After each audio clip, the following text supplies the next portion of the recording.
Data penerima PKH tahap 3 terus dipersiapkan oleh Kementerian Sosial dan segera disalurkan sesuai jadwal yang ditetapkan pencairannya di daerah-daerah.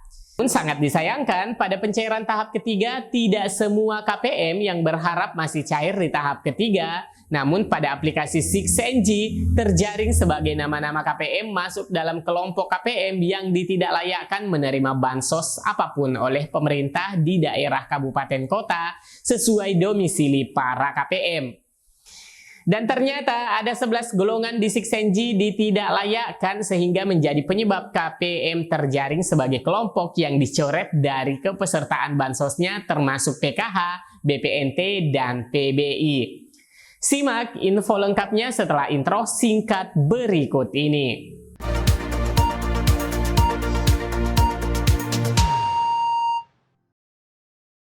Assalamualaikum warahmatullahi wabarakatuh. Apa kabar semua teman-teman? Semoga teman-teman semua selalu ceria dan dilancarkan rezekinya. Dan saya berharap yang menonton video ini telah mencairkan bantuan PKH tahap 2 dan BPNT sesuai alokasi bulan yang disalurkan saat ini. Nah teman-teman, Kementerian Sosial saat ini masih terus menyalurkan kuota susulan bagi penerima PKH tahap 2 dan BPNT Maret-April lewat Bank Himbara. Dan juga BPNT alokasi April-Mei-Juni untuk pencairan di PT Pos.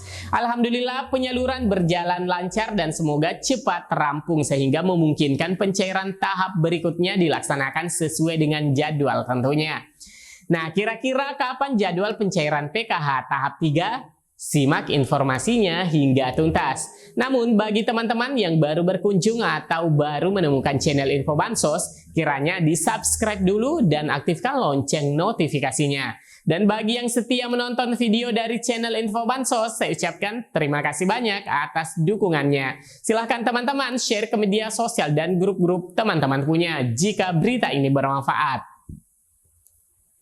Baik teman-teman, kita lanjutkan informasinya sesuai topik kali ini yaitu data penerima PKH tahap 3 terus dipersiapkan oleh Kementerian Sosial dan segera disalurkan sesuai dengan jadwal yang ditetapkan pencairannya di daerah-daerah.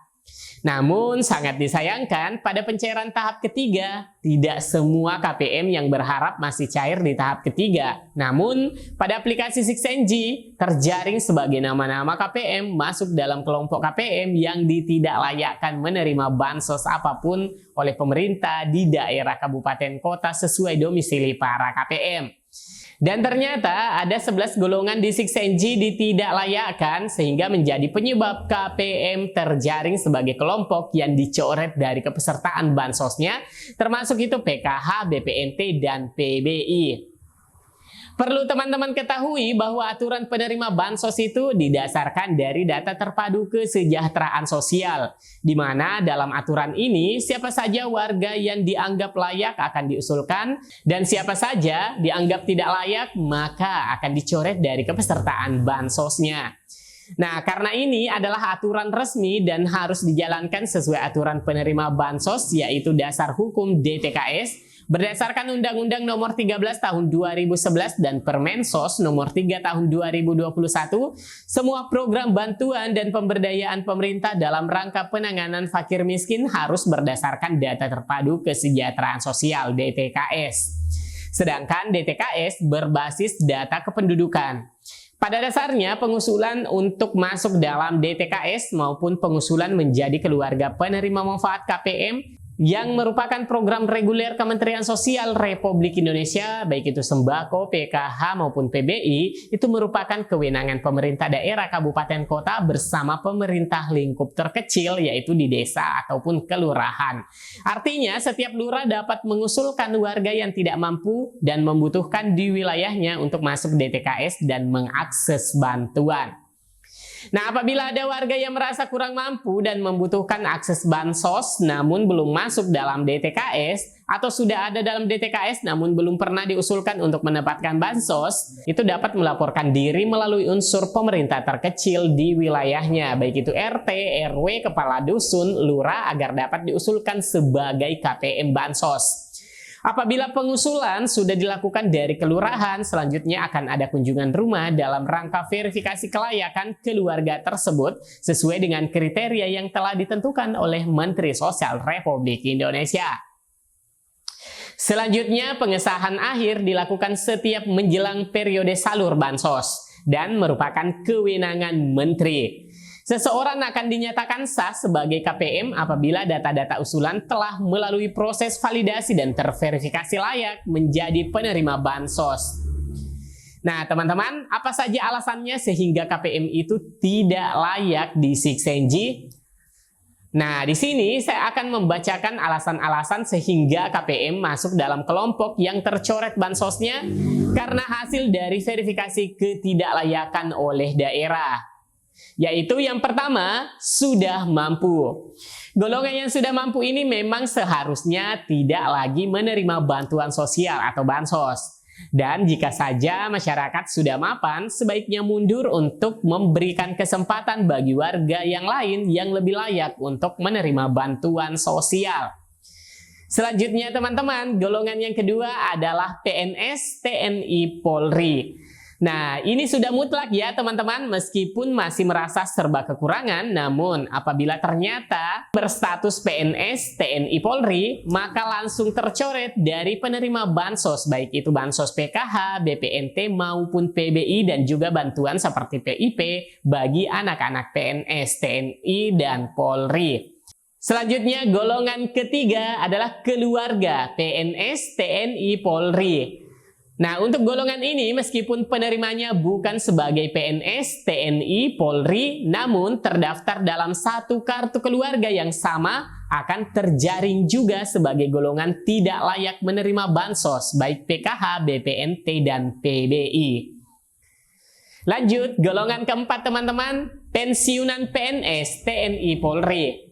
Nah, apapun alasannya dan meskipun sebenarnya masih dikata belum sejahtera, bila ternyata pensiunan PNS, TNI, Polri, maka akan tercoret sebagai penerima PKH dan bansos lainnya. Untuk golongan kelima, tidak ada komponen. Nah, ini khusus untuk bansos yang mempersyaratkan ada komponen seperti program Keluarga Harapan PKH. Setidaknya ada komponen seperti anak sekolah, lansia, disabilitas, dan lain-lain.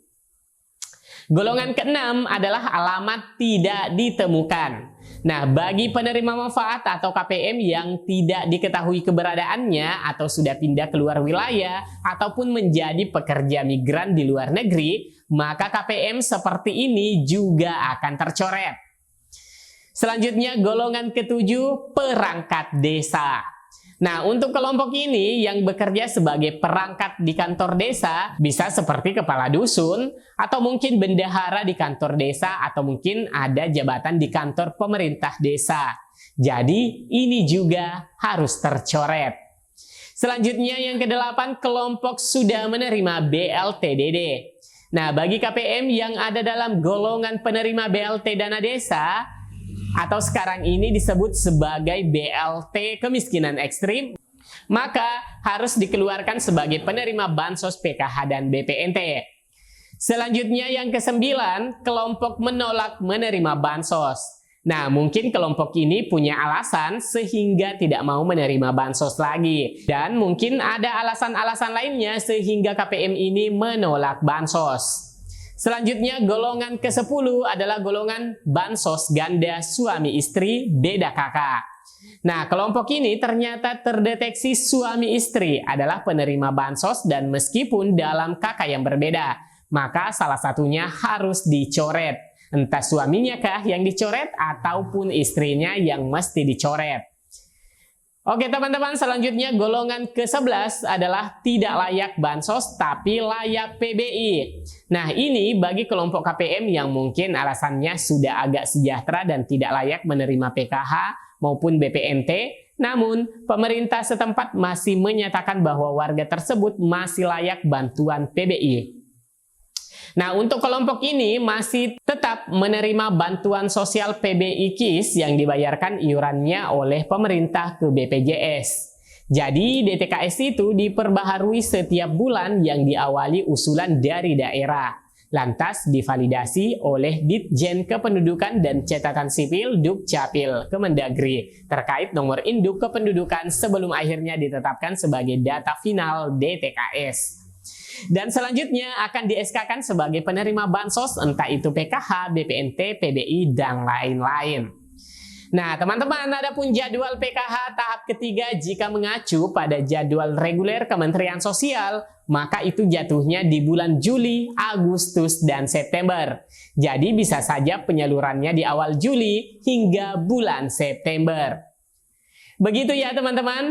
Baik, demikian yang bisa saya sajikan terkait informasi mengenai data penerima PKH tahap 3 terus dipersiapkan oleh Kementerian Sosial sesuai jadwal yang ditetapkan pencairannya di daerah-daerah. Namun sangat disayangkan pada pencairan tahap ketiga tidak semua KPM yang berharap masih cair di tahap ketiga. Namun pada aplikasi 6NG terjaring sebagai nama-nama KPM masuk dalam kelompok KPM yang ditidaklayakkan.